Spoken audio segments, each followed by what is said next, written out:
की तरफ जो विषय हम पिछले लगातार इतने एपिसोड्स में हम अध्ययन कर रहे, अधीनता से महानता, और इसलिए हमने ऑलरेडी सब वचनों के ऊपर अध्ययन किया है जो खुदा के साथ, जो रिश्ते नातों के साथ, हम जहां पे कामकाज करते हैं उन जगहों के साथ और सरकार के नियमों के साथ। तो इसमें जो मूल वचन हम याकूब की पत्री 4 अध्याय वचन 7 में हम देखते हैं, बाइबल वहां पे कहती है परमेश्वर के अधीन हो जाओ और फिर उस दुष्ट का, शैतान का सामना करो। उसे आपको भगाने की जरूरत नहीं, वो खुद ब खुद भाग जाएगा। इस संसार में अगर लूसीफर किसको देखकर भागता होगा, उसकी दुष्ट शक्तियां, अंधकारिक शक्ति के काम सारे, उसके लिए जो भी उसकी जो दुष्ट सेना है, अगर किससे भागती होगी, जो खुदा की अधीनता में है, जो अपने माँ बाप की अधीनता में है, जो अपने पति के अधीनता में है, जो अपने काम की जगह पर अपने बॉस के और अपने सीनियर के अधीनता में है, जो अपनी कलीसिया और अपने कलीसिया के अगुवे के अधीनता में है, जो एक दूसरे के अधीनता में है, उनसे दुष्ट भागता है। आप उसका सामना करने जाओगे, यहाँ पे ऐसा नहीं दिया कि आपको सामना करना पड़ेगा, यहाँ पे ऐसा दिया है कि जब अधीन होकर जब आप उसका सामना करोगे तो वो आपका सामना करेगा। ऐसा नहीं दिया है, तो वहां पे दिया है याकूब 4:7 के अनुसार वो आपकी ओर से भाग जाएगा। बहुत सारे लोग शैतान को भगाने के लिए लंबी प्रार्थना करते, उपवास प्रार्थना करते, दुष्ट आत्मा निकलती नहीं है। बहुत सारे लोगों को समझ भी नहीं आता है कि क्या करे। मुझे आपको बताना है, आपका अधीनता का जीवन अंधकारिक शक्ति पे प्रभाव डालता है और स्वर्गीय राज्य में आपको एक सम्मान देता है। आपके ऊपर आपने कितनी मिनिस्ट्री की, आप कितने प्रार्थना करते हो, आपने कितने फास्टिंग्स किए, आपने कितने लोगों को सुसमाचार बताया है, आपने चर्च में कितना दान दशांश दिया है, ये बातें शैतान को भगाने के लिए काम में नहीं आएगी। आपका चरित्र, परमेश्वर अगर किस चीज में इंटरेस्टेड है तो वो आपके और मेरे चरित्र में। क्या एक पुत्र होने के नाते क्या मैं मेरे माँ बाप की अधीनता में हूँ? एक पत्नी होने के नाते क्या मैं मेरे पति के अधीनता में हूँ? एक मैं एम्प्लॉय होने के नाते मैं मेरे मैनेजर या मेरे बॉस के अधीनता में हूँ? एक समाज का एक जागरूक नागरिक होने के नाते क्या मैं समाज के जो नियम, ट्रैफिक सिग्नल हो, सरकार के नियम हो, क्या मैं उसके अधीनता में हूँ? बाइबल कहती है कि जो सरकार के नियमों का उल्लंघन करता है वो सीधा सीधा परमेश्वर की आज्ञा का भंग करता है। आज के डेट में आपको परमेश्वर की अधीनता में रहना मतलब हालात विपरीत हो या अच्छे हो, परिस्थिति अच्छी हो या बुरी हो, हर हालात में जो खुदा की आज्ञा को, उसकी मर्जी को, उसके काम को अपना कर्तव्य समझकर जो उसकी आज्ञा के सामने अपना सर झुकाकर चलता है वो उसकी अधीनता में है। फिर उसके जीवन में खुशियां आए या उसके जीवन में दुख आए, उसके जीवन में गम हो या खुशी हो, उसके जीवन में नुकसान हो या फायदा हो, उसके जीवन में इज्जत हो या बदनामी हो, कोई भी परिस्थिति हो, इन परिस्थितियों में जो खुदा के लक्ष्य कदम पर, यीशु के वचनों पर जो चलता है, उसी की पहचान ये है, ये आज्ञाकारी संतान, ये अधीनता की संतान है। और ये अधीनता की संतान से शैतानी ताकतें थरथराती है, कपकपाती है, डरती है। वो देखती है कि हाँ ये आज्ञाकारी है। दुष्ट की सारी शक्तियां यीशु के सामने क्यों थरथराती थी, क्यों डर के भागती थी? क्योंकि यीशु मसीह की पहचान है वो पिता की अधीनता में था। बाइबल स्पष्ट रीति से कहते वो परमेश्वर का पुत्र होने के बावजूद अंत तक वो खुद आज्ञा पालन करता था। आमीन, हालेलुया। वो आज्ञा देने की ताकत रखता था, वो आज्ञा देकर काम करने की ताकत रखता था। लेकिन फिलिप्पियों की पत्री में बाइबल कहती है उसने अपने आप को रिक्त किया, अपने आप को एम्प्टी किया, खाली किया, सभी बातों से खाली किया। वो आज्ञा देने वाला आज्ञा पालन करने के लिए इस संसार में 2021 साल पहले आपके और मेरे उद्धार के लिए जन्म लेता है। हालेलुया, वो परमेश्वर के पुत्र होने के बावजूद वो खुद आज्ञाकारी था। आमीन, हालेलुया। ये बातें हमें बहुत आशीषित करती है। आज बहुत सारी जगह पर बलवाई चल रही है, बगावत हो रहा है, विद्रोह हो रहा है। मेनी पीपल डूइंग रिबेल, विद्रोह कर रहे, बगावत कर रहे, रिबेल कर रहे, खिलाफ जा रहे। बच्चे अपनी मनमानी के लिए अन्य जातियों में जाकर अपने जीवन साथी खोज रहे और अपने माँ बाप के खिलाफ जा रहे, समाज के खिलाफ जा रहे। आज ये बातें उनके जीवन में शैतानी कामों को प्रवेश दे रही है। लेकिन धन्य हुए संतान जो आज्ञा पालन करते हुए खुदा के साथ, परिवार के साथ, काम के साथ, समाज के साथ जो ईमानदारी से चलते हैं, भले उनको थोड़ा लेट जवाब मिलेगा, लेट आशीष मिलेगी, थोड़ा लेट जीवन साथी मिलेगा, थोड़ी लेट आपको प्रमोशन मिलेगी, लेकिन डंकी की चोट पर कहना चाहता हूं, आपको भले लेट मिलेगी लेकिन बेस्ट मिलेगी। Hallelujah, praise the Lord. इंतजार करो। आपको गड़बड़ियों में निर्णय लेना नहीं है। जो व्यक्ति अधीनता में नहीं होता है वो गड़बड़ियों में निर्णय लेता है और उसके निर्णय उसके मुंह के बल गिरने का कारण होता है। बहुत सारे लोगों की जिंदगियां बर्बाद हो गई है गड़बड़ियों में लिए हुए निर्णय। बहुत से बार हम हमारी मनमानी करते हैं। मुझे आपको बताना है, हमारे चर्च के अगुवे इसलिए रखे गए, हमारे पासवान इसलिए गए। आप उनके साथ वार्तालाप करो, डिस्कस करो, क्या मैं ये निर्णय लूं या मत लूं। उनका तजुर्बा आपकी जिंदगी संवार देगा, उनका निर्णय आपकी जिंदगी में रोशनी लेकर आएगा। ये बहुत जरूरी है। आप बहुत आशीषित और ब्लेसेड लोग हो कि आपके पास अगुवे हैं, आपके पास चरवाए हैं, आपके पास काउंसलिंग देने वाले लोग हैं, उसी के साथ साथ पवित्र आत्मा भी है। आपको हर एक बात के लिए इंतजार करना होगा। अधीनता में इंतजार होता है, वेट करता है मनुष्य, लेकिन जो गड़बड़ी करता है वो कभी भी गड़बड़ी में रहने वाला अस्थिर व्यक्ति के निर्णय उसके जीवन में नाश का कारण होता है। ये नीति वचन में हमें दिखाई पड़ता है। आज मुझे आपको बताना है कि परमेश्वर का दास यहोशू, उसने उस अधीनता का पालन मूसा आखिरी सांस, मूसा मरने तक, मतलब मूसा उस पहाड़ पे जाके उसकी सेवकाई खत्म होने तक वो अधीनता में था। सेम वे में वो एक ही समय में वो यहोवा की अधीनता में था और मूसा की अधीनता में था। इसलिए उसको इतनी बड़ी लीडरशिप मिली। जो यर्दन पार गया, मूसा के साथ जो सेवकाई उसने की, इन सब बातों की वजह से परमेश्वर ने उसको चुना, लोगों ने भी उसको चुना, लोग भी उसके फेवर में आ गए।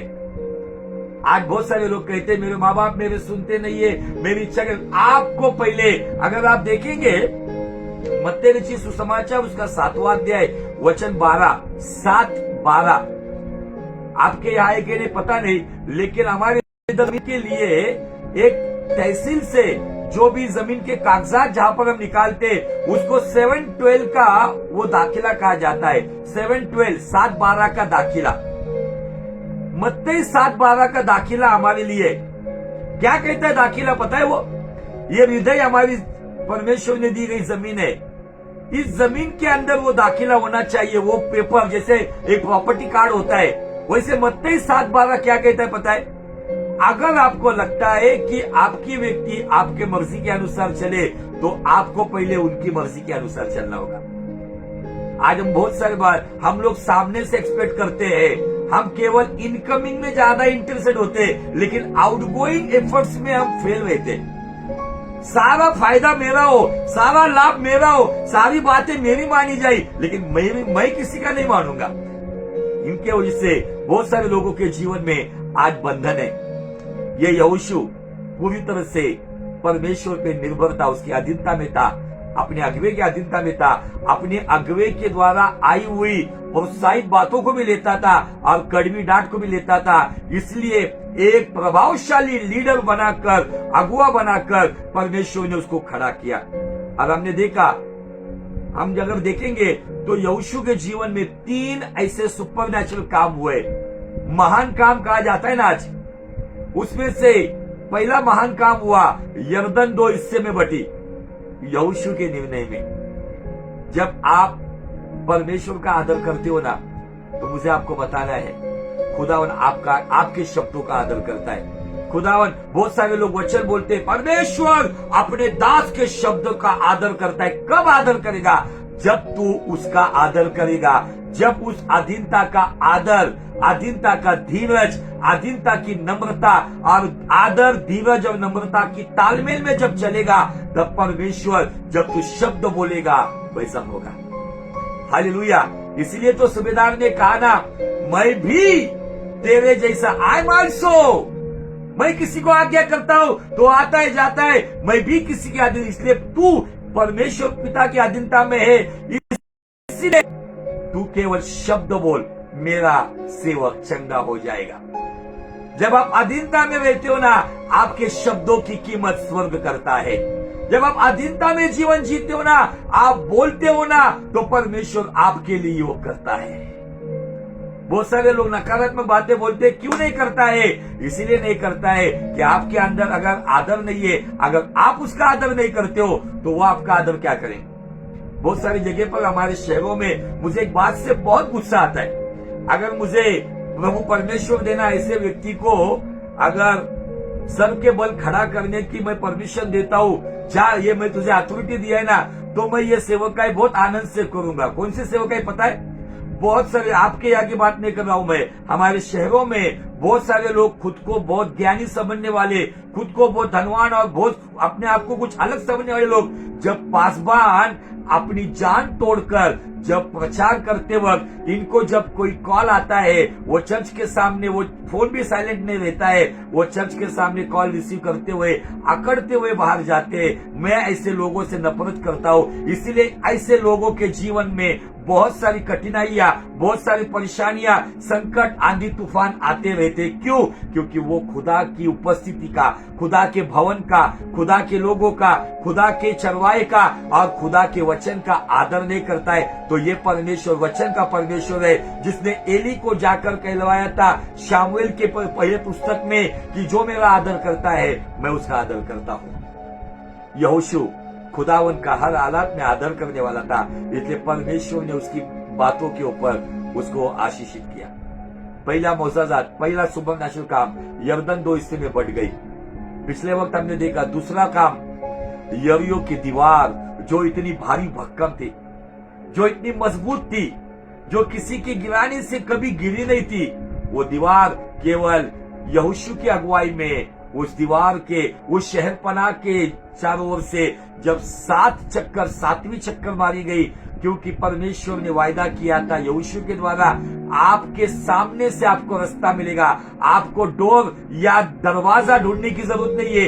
परमेश्वर जहां कहीं पर भी हो, अगर आप उसकी अधीनता में हो, उसकी आज्ञा का पालन करते हो, आखिरी दम तक आप उस पर निर्भर रहते हो, आपको दरवाजा खोलने की जरूरत नहीं है। आपके सामने की दीवार, वो शहरपनाह टूटेगी, आप वहां से ही प्रवेश करोगे। ये बातें हमने बहुत अच्छी तरह से देखी है। और एक बात हमने उसमें देखी कि जब कम से कम 30 किलोमीटर का भी अगर वो एक चक्कर होगा, तो उन्होंने 210 किलोमीटर एक दिन वो चले और चलते रहे। 7वीं चक्कर मारते वक्त भी उसमें किसी ने संदेह नहीं किया कि दीवार गिरेगी या ना गिरेगी। अगर हम लोग होते थे ना, हम यहोशू को बोलते थे, देख 7वीं चक्कर खत्म होने को आ रही है, देख अभी 10 फीट रही है, अभी 5 फीट रहा है, यहोशू को हम बोलते थे। लेकिन उसमें से किसी ने नहीं कहा, क्योंकि उनको यकीन था यरदन को। क्योंकि आपको पता है यहोशू ने, हमने पिछले वक्त देखा, यरदन फाड़ने से पहले क्या कहा, अब तक तुमने जो बातें नहीं देखी वो बातें परमेश्वर तुम्हारे जीवन में करेगा। उन्होंने कभी अनुभव नहीं किया था नदी जो बाढ़ के समय में, जब बारिश के समय में 2 हिस्से में हो सकती है। उन्हें पूरा यकीन हो गया। यरदन को फाड़ने के बाद उन्होंने गिलगाल में आकर जो बातों का अनुभव लिया, उन्हें आत्मनिर्भर बनाया गया, क्योंकि उस दिन से मन्ना भी बंद हो गया। उन्होंने खुद होकर मिस्र से निकले हुए जो लोग उनके पूर्वज जंगल में गिर गए, केवल 2 ही लोग, कालेब और यहोशू, उन्होंने उस बात का अनुभव लिया था जो बात का अनुभव इन्होंने नहीं लिया था। उन्होंने देखा कि अगर यरीहो की दीवार यरदन 2 हिस्से में फट सकती है, तो यरीहो की दीवार क्या है? इस यरदन फटने का कारण क्या था? केवल याजकों के पैर। और उनके साथ याजक चल रहे थे, रणसिंगे फूके जा रहे थे, जय जयकार किया जा रहा था, उनके सामने से रास्ता बन गया। उसके बाद मैं आपको बताना चाहता हूं, पढ़ने में समय नहीं गवाएंगे, आपको प्रॉपर ये आपके पासवान ने बहुत अच्छी तरीके से आपको सिखाया है, इसलिए आप फटाक से उस बात को समझ लेते हो। उसके बाद ऐ नाम के शहर के साथ युद्ध की तैयारी हुई और उस युद्ध में जब भेजा गया तो बाइबल कहती है वहां पर हार का सामना करना पड़ा। 36 लोग मारे गए। जिन लोगों ने खबर लाई थी कि आई नगर के साथ लड़ने के लिए ज्यादा तादाद की जरूरत नहीं, केवल 3000 लोगों को भेज दिया तो भी काम हो जाएगा, लेकिन जो आई नाम का जो नगर है, वो नगर वासियों ने इजराइलियों को भगा भगा कर मारा और बाइबल कहती 36 लोगों का वहां पे देहांत हुआ या उनको तलवार के घाट उतार दिया गया, 36 लोग मारे गए। आइए उस वाक्यों को पढ़कर जो बात मुझे आज बतानी है उसको हम समझ लेते हैं।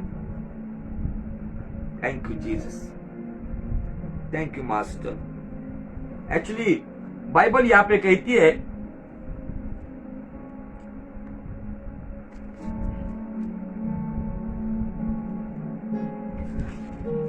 यहोशू का 8वां अध्याय उस जगह पर हम जब देखते हैं, जब यरीहो के ऊपर जीत हासिल करने के बाद, 7वां अध्याय में जब हम देखते हैं 7वां अध्याय वचन 3 में, उन्होंने यहोशू के पास लौटकर कहा, सब लोग वहां न जाए, कोई 2-3 हजार पुरुष जाकर ऐ को जीत सकते हैं, सब लोगों को वहां जाने का कष्ट न दे, क्योंकि वे लोग थोड़े हैं। इसलिए कोई 3000 पुरुष वहां गए, परंतु ऐ के रहने वालों के सामने से इजरायली भाग आए। तब ऐ के रहने वालों उनमें से मतलब इजरायलियों के 36 पुरुष मार डाले और अपने फाटक से शबारिम तक उनका पीछा करते हुए उतराई में उनको मारते गए। तब लोगों का मन पिघलकर जलसा बन गया। तब यहोशू ने अपने वस्त्र फाड़े। ये सारी बात पूरी बात मैं समझाऊंगा नहीं आपको, क्योंकि शॉर्ट में समझ लो ये बातें। क्या कहना है यहाँ पे, क्यों हार का सामना करना पड़ा? यहोशू की गलती नहीं, एक आज्ञा दी गई थी। जब यरीहो के ऊपर जब अटैक किया जाएगा, हमला किया जाएगा, तब 6:19 में आज्ञा दी गई थी कि सोना चांदी और पीतल के पात्र लोहे के जो है वो यहोवा के पवित्र भंडार के लिए रखे जाए। लेकिन आकान नाम का यहूदा वंश का जो व्यक्ति है, उसने कुछ बातें जो पवित्र परमेश्वर को समर्पण करने की थी, उसको अपने डेरे में जमीन पर गाड़ के रखी, उसने चुरा के रखी। और यही बात ऐ नगर पे 36 लोग मरने का कारण बनी। अब जब परमेश्वर ने ये बातों का खुलासा किया और खुलासा करने के बाद जब आकान की चोरी पकड़ी गई, आकान को सजा दी गई, उसके बाद परमेश्वर ने यहोशू के साथ मुलाकात की। अब 8वें अध्याय के 1 वचन में वो क्या कहता है, देखो। तब यहोवा ने यहोशू से कहा, मत डर और तेरा मन कच्चा ना हो, कमर बांधकर सब योद्धाओं के साथ ले और ऐ पर चढ़ाई कर। सुन, मैं ऐ के राजा को, उसकी प्रजा को, उसके नगर समेत तेरे वश में कर देता हूँ। और आपको बताना चाहता हूँ कि ऐ के ऊपर जय प्राप्त हो गई। ऐ के बाद उसे आगे जाना था, जो गिबोनियों का जो एरिया था। आप जो बाइबल पढ़ने वाले, आप समझ सकते हो कि मुझे क्या प्रचार करना है, आप समझ सकते हो कि मैं क्या कह रहा हूं। जो बाइबल नहीं पढ़ते हैं उनको समझ में नहीं आएगा। वहां से आगे आई नगर को जीतने के बाद वो गिबोन के आगे चले, जहां पर एमोरी लोग रहते थे। और एमोरियों के ऊपर विजय प्राप्त करने के लिए 9वां अध्याय 10वां अध्याय ये बातें हमें दिखाती है। जब 10वां अध्याय हम देखते हैं, उसका 1 वचन कहता है, जब यरूशलेम के राजा अदोनी-सेदेक ने सुना कि यहोशू ने ऐ को ले लिया है और उसका सत्यानाश कर डाला है, और जैसा उसने यरीहो और उसके राजा से किया है, वैसा ही आई के और उसके राजा से किया है। और यह भी सुना कि गिबोन के निवासियों ने इजराइलियों से मेल किया है और उनके बीच रहने लगे हैं। गिबोन के लोगों ने लड़ने से पहले हथियार डाल दिए। उन्होंने समझ लिया कि इनसे लड़कर कुछ फायदा नहीं है, हम मौत के घाट उतार लिए जाएंगे। इसलिए उन्होंने वहां पर एक समझौता किया और गिबोनवासी इजराइलियों के सामने शरणागति लेकर वो उनको समर्पित हो गए, उनके अधीनता में आ गए। और ये बातें जब यरूशलेम का राजा अदोनी-सदेक ने सुना, तब उसने क्या क्या पता है, उसने और 4 राजाओं को बुलावा भेजा। ये स्टोरी मैं इसलिए बता रहा हूं आपको क्योंकि इसके बाद जो युद्ध हुआ और जो तीसरी सुपरनेचुरल बात जिसका आज मैं जिक्र कर रहा हूं, जिसका संशोधन या उसकी खोज आज भी नासा नाम की जो वैज्ञानिक लोगों की जो संस्था है वो ढूंढ रही है, उसकी खोज कर रही है, लेकिन उसका जवाब यहाँ पे मिलता है। बाइबल यहाँ पे कहती है कि जब उससे सुना था उसने क्या किया। यरूशलेम के राजा अदोनी-सदेक ने हेब्रोन के राजा होवाम, यर्मूत के राजा पिराम, लाकिश के राजा यापी, एग्लोन के राजा दबीर के पास कहला भेजा कि गिबोन वासी इजराइलियों को मिल गए और ये सारे मिलकर अभी हम पर हमला करने वाले, तो हे राजाओं मेरे साथ आ जाओ, हम 5 राजा मिलकर उन पर चढ़ाई करेंगे और उनको मारेंगे। अब हुआ ऐसा कि जब इन लोगों ने इकट्ठा होकर, जब इन्होंने, बाइबल कहती है कि उन्होंने गिबोन के सामने, इन 5 राजाओं ने अपनी सेना के सहित जब गिबोन के सामने डेरे डालकर युद्ध को छेड़ दिया, बाइबल कहती है तब ये गिबोन वासियों ने गिलगाल में यहोशू के पास खबर भेजी कि आ और हमें बचा, क्योंकि ये 5 राजा हमारे सामने है, वो कभी भी हमसे युद्ध करके हमारा सत्यानाश कर सकते हैं। और बाइबल कहती है कि उसके बाद यहोशू अपने सारे शूरवीरों के साथ वो गिलगाल से चल पड़ा। और जैसे वो चल पड़ा, 10वां अध्याय, यहोशू 10वां अध्याय वचन 8 में हमें दिखता है, और यहोवा ने यहोशू से कहा उनसे मत डर, क्योंकि मैंने उनको तेरे हाथ में कर दिया है, उनमें से एक पुरुष भी तेरे सामने टिक ना सकेगा। 5 राजाओं की फौज थी, 5 अलग अलग प्रांत के राजा एक बड़ी सेना लेकर वहां पे गिबोन के सामने आकर तैयार थे, युद्ध छेड़ दिया था उन्होंने। परमेश्वर कहता है यहोशू, इन 5 राजाओं से कोई भी बलवान वीर तेरे सामने टिक नहीं पाएगा, क्योंकि मैं तेरे साथ हूं। यह है अधीनता से महानता तक। मुझे आपको बताना है, यहोशू युद्ध जीतने से पहले ही युद्ध जीतने का जश्न करता होगा, क्योंकि उसको पता है सारी सृष्टि का रचयिता मेरे साथ है और वो मुझे हिम्मत दे रहा है, वो मुझे ताकत दे रहा है, वो मुझे हियाव दे रहा है, मुझे डरने की कोई बात नहीं। 5 राजा है या 5000 राजा है, इन दिनों में आपको मैं बताना चाहता हूं, अभी तीसरी लहर आई है कहते। अगर आप यीशु मसीह की अधीनता में हो, अगर आप उसकी नजरों में एक अच्छी व्यक्ति बनकर जीवन जी रहे हो, आपके परिवार में आपके रिश्ते सबके साथ आप अच्छे बर्ताव कर रहे हो, आपके कामकाज आप ईमानदारी से कर रहे हो, सरकारी नियमों के अनुसार आप चल रहे हो, परमेश्वर के साथ अच्छी संगति रखते हो, तो यहाँ पे ये 5 राजाओं ने, किसी ने भी यहोशू का कुछ बिगाड़ा नहीं।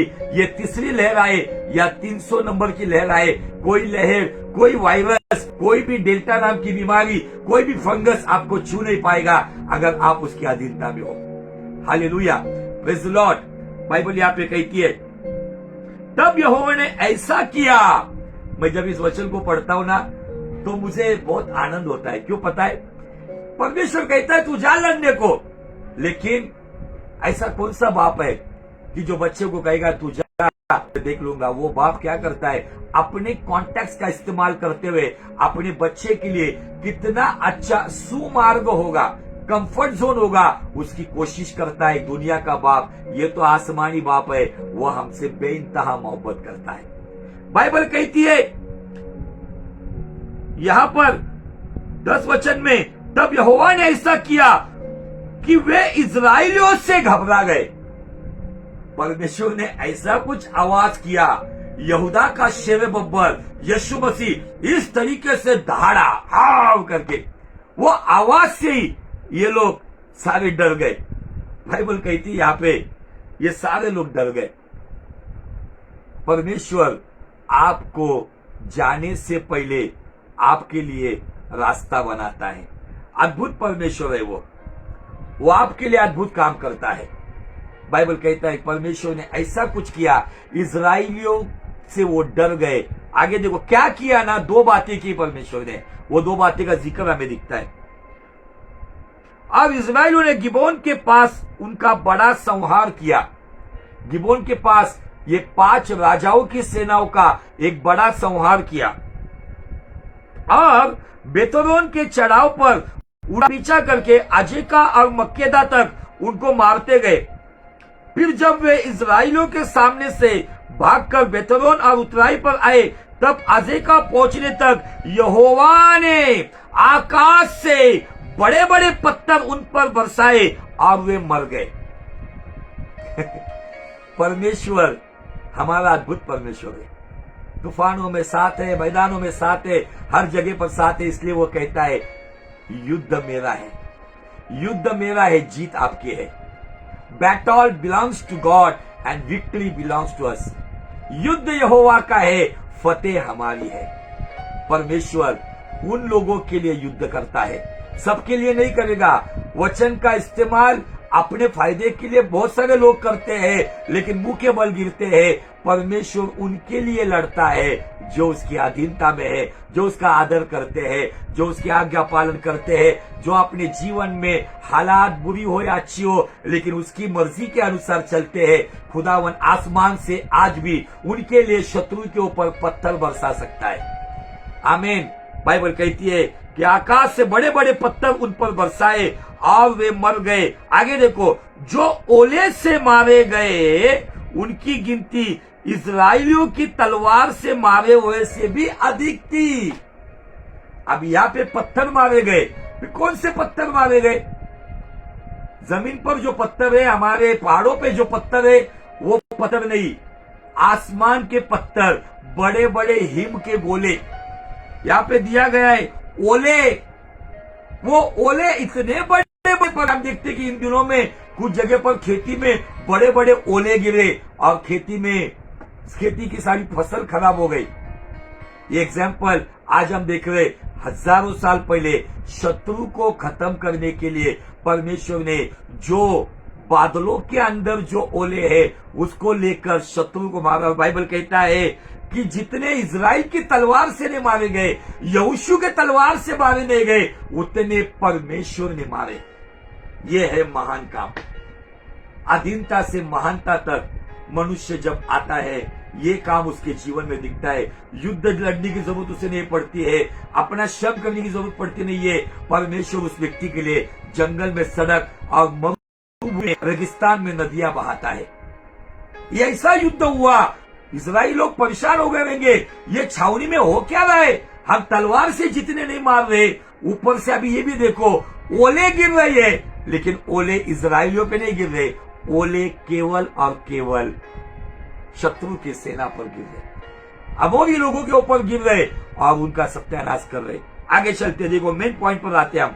यह है मेरे संदेश का मेन पॉइंट। उस समय अर्थात जिस दिन, देखो गौर से सुनो, यहोवा ने एमोरियों की सेना को इजराइलियों के वश कर दिया, उस दिन सारी सेना को इजराइलियों के वश कर दिया। उस दिन यहोशू ने यहोवा से इजराइल के देखते इस प्रकार से कहा, परमेश्वर से कहा, इजराइलियों के देखते कहा। ये बात अद्भुत बात है, ना यहोशू के पहले किसी ने की, ना यहोशू के बाद कोई कर पाया। यहोशू क्यों कर पाया? क्योंकि उतनी अधीनता से, उतनी लगन से, उतने लगाव से वो पिता के करीब था, इसलिए पिता के पास वो अधिकार से सब कुछ मांग सकता था। देखो आगे क्या दिया, हे सूर्य तू गिबोन पर, और हे चंद्रमा तू अयलोन की तराई पर थमा रहे, तराई के ऊपर थमा रहे। ये कैसी आज्ञा है? ये आज्ञा क्यों दी गई? क्योंकि अगर अंधेरा होता था, अंधेरा होना मतलब युद्ध खत्म हुआ। युद्ध की नियम थी, युद्ध की नीति थी, अंधेरा होने के बाद युद्ध बंद किया जाता था।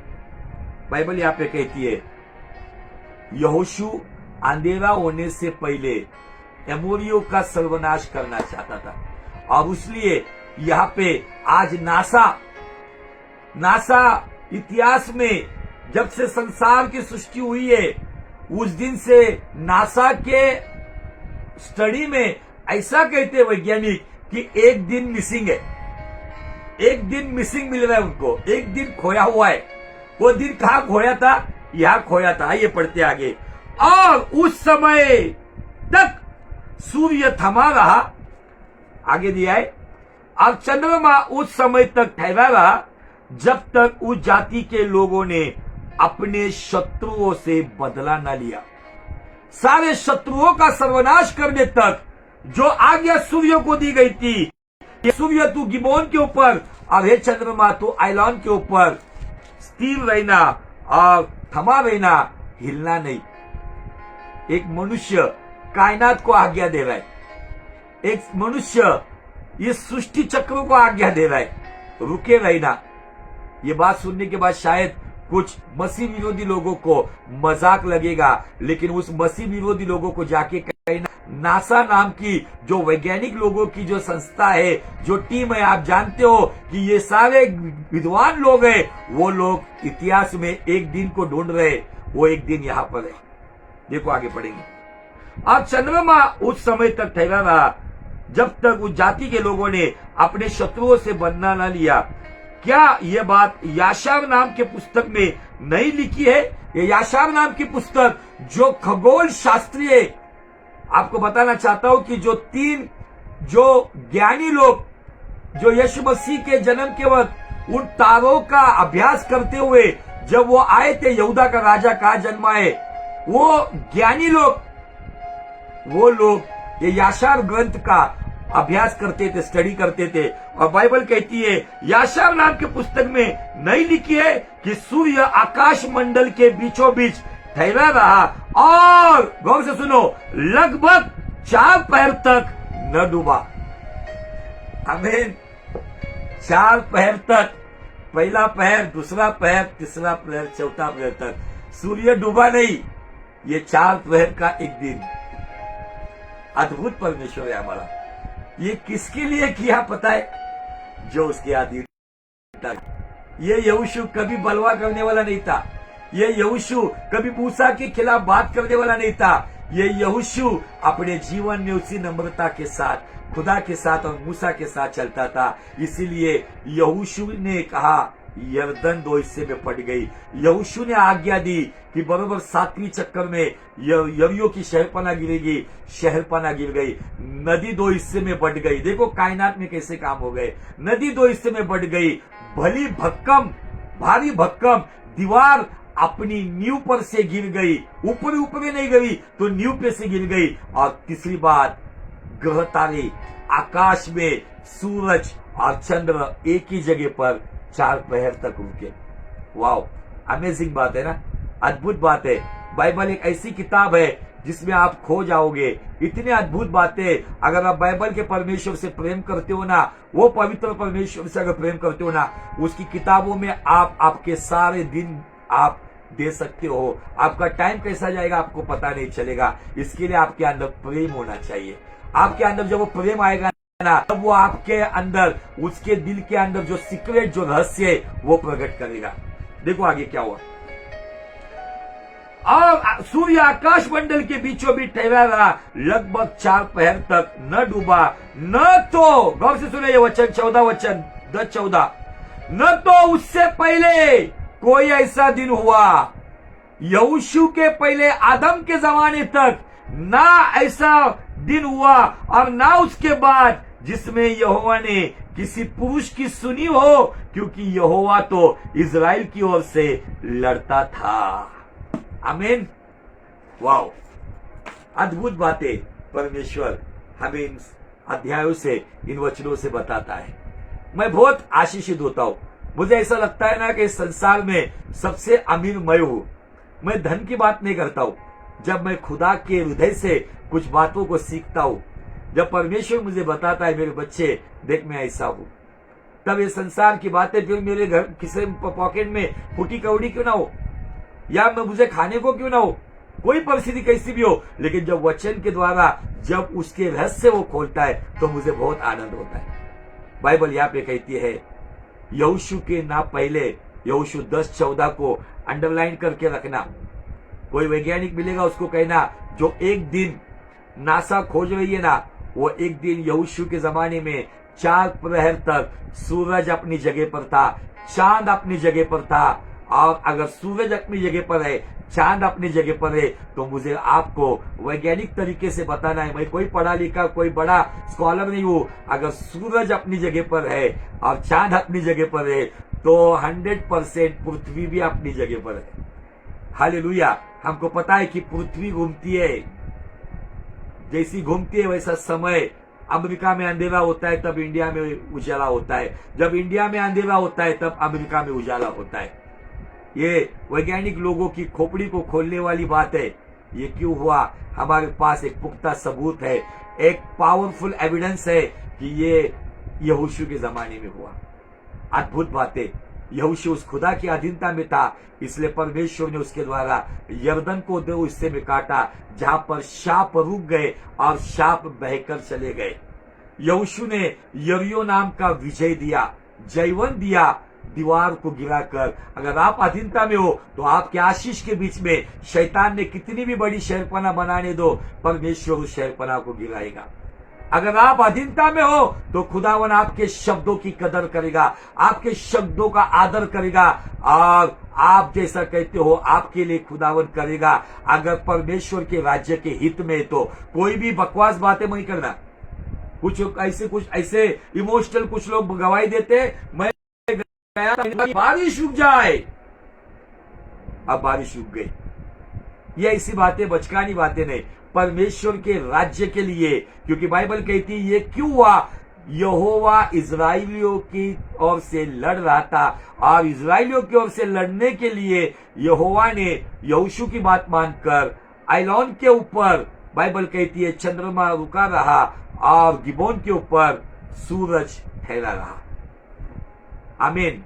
परमेश्वर उन्हीं लोगों के शब्दों की कदर करता है जो अपने परिवार में एक दूसरे का आदर करते हैं, अपनी कलीसिया में आदर करते हैं, जिनके अंदर घमंड नहीं है, जो अपने अगुवे के अधीनता में है, जो अपने बॉस के अधीनता में, फिर वो बॉस अन्य जाति का हो लेकिन आपको सैलरी वो देता है, आपको उसके अधीनता में। जो बिजनेस ईमानदारी से करते, किसी को ठगने का काम नहीं करते, परमेश्वर उनके बिजनेस में उनका आदर करता है। आज परमेश्वर के लोगों, इन दिनों में इन बातों के ऊपर हमें सोचना होगा कि क्या मैं अधीनता में हूं या बगावत में हूं? क्या मैं अधीनता का आदर करता हूं या मैं किसी के खिलाफ विद्रोह करता हूं? क्या मैं अधीनता के साथ मैं नम्रता से जीवन जीता हूं या मैं बलवाई करने वाला हूं? अगर आपको लगता है तो फिर से मैं वही आता हूं, याकूब 4:7 के अनुसार बाइबल कहती है परमेश्वर के अधीन हो जाओ, फिर शैतान का सामना करो, वो तुम्हारी ओर से भाग जाएगा। आज वो भाग रहा नहीं है, क्यों पता है? वो देख रहा है यार ये केवल नाम का मसीह है, ये केवल मुंह से बोलता है, लेकिन ये वचन कान से सुनता है, लेकिन ये वचन के अनुसार चलता नहीं है, इससे मैं क्यों डरूं? परमेश्वर उन लोगों का इस्तेमाल करता है, शैतान उन लोगों को डरता है जो उसके शब्दों पर तान लगाकर उसकी मर्जी को पूरा करने के लिए, हालात विपरीत हो या अच्छे हो, बुरे हो या अच्छे हो, गम हो या खुशी हो, इन परिस्थितियों में जो खुदा के साथ वफादार है, खुदावन उनके लिए कायनात में आज भी वो मोजाजात उनके शब्दों की कदर करते हुए कर सकता है। यहोशू का मतलब है यहोवा उद्धार करता है।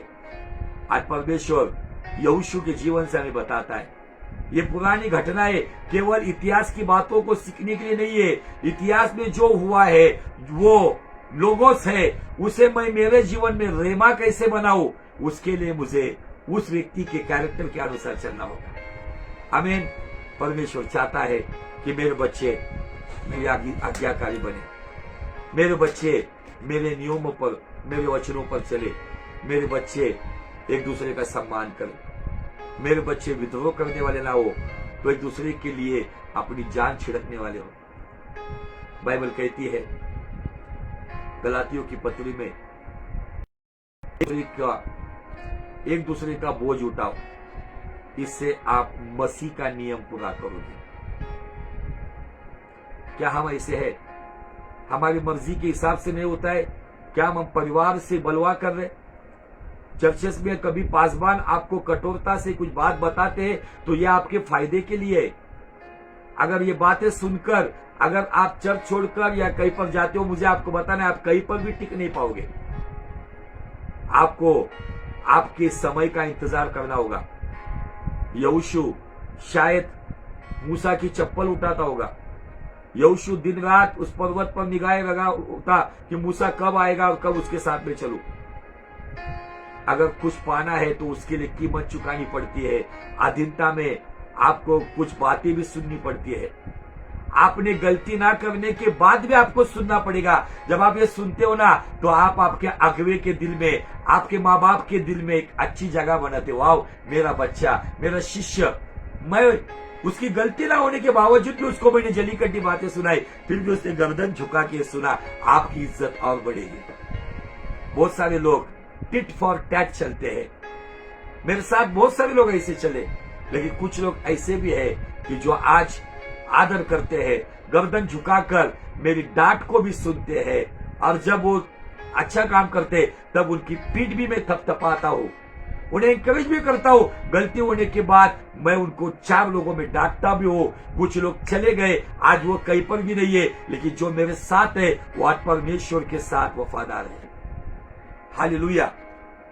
अब ये तराजू सबके लिए, घर के हो या बाहर के हो, सबके लिए हम इस तरीके से चलना होगा। परमेश्वर भला है, वो सब बात की सुधि रखता है। जैसे उसने यहोशू के लिए आसमान से ओले बरसाए, वो पत्थर के ओले बरसाए, जैसे यहोशू की मनुष्य का शब्द सुनकर उसने ये बात की। खुदावन आपकी प्रार्थनाओं को भी सम्मान दे, आदर दे, और अद्भुत बातें माऊ के अंदर, मध्य प्रदेश के अंदर, भारत के अंदर आपके द्वारा हो। आपको परमेश्वर सही समय पर खड़ा करेगा। आप जल्दबाजी मत करो, आप लीडर बनने की कोशिश मत करो। इस दुनिया में मनुष्य, बड़े बड़े मनुष्य बनकर आए, लेकिन लीडर बनने की कोशिश कर रहे थे, लेकिन स्वर्ग से एक लीडर आया जिसका नाम है यीशु। वो लीडर बनने की, वो मनुष्य बन के रहा। Hallelujah, praise the Lord. खुदावन चाहता है हम इस तरीके से चलें। अगर परमेश्वर ने इस वचन के द्वारा आपसे बात की है, आपको कुछ मार्गदर्शन किया है, तो परमेश्वर की महिमा के लिए, यीशु नासरी के नाम में, उसके नाम को ऊंचा उठाने के लिए इस वीडियो को आप शेयर कर सकते हो।